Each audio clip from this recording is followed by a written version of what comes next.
Syadaralun, RJ 35 tahun warga desa Muse Kecamatan Kuta Blambiren yang sudah ditetapkan sebagai tersangka pembunuhan terhadap Siti Humaira, 21 tahun, mahasiswi program studi ilmu keperawatan Fakultas Ilmu Kesehatan Universitas Muhammadiyah Mahakarya Aceh, warga desa Gedong Alu, Kota Juang Biren yang terjadi pada 1 Agustus 2024 lalu, pada Selasa 15 Oktober 2024 diserahkan ke Jaksa Penuntut Umum atau JPU Kejari Biren.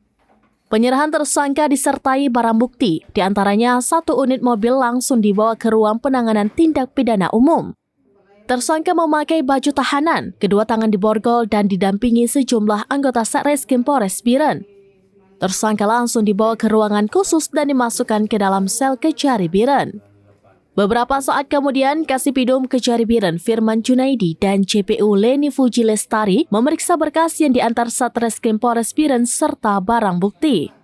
Kapolres Biren AKBP Jadmiko melalui Kasareskrim AKP Dimas Firmansyah didampingi Kanit Pidum Aibda Asradinata mengatakan tersangka kasus pembunuhan berinisial RJ 35 tahun warga desa Muse Ketablang bersama berkas dan barang bukti diserahkan ke kejaksaan.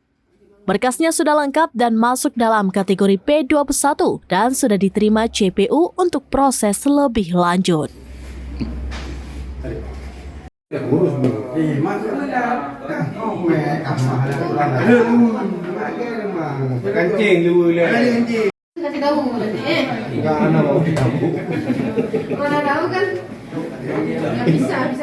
Dari Biren, Yusmadin Idris, Serambinews.com. Download Tribun X sekarang, menghadirkan lokal menjadi Indonesia.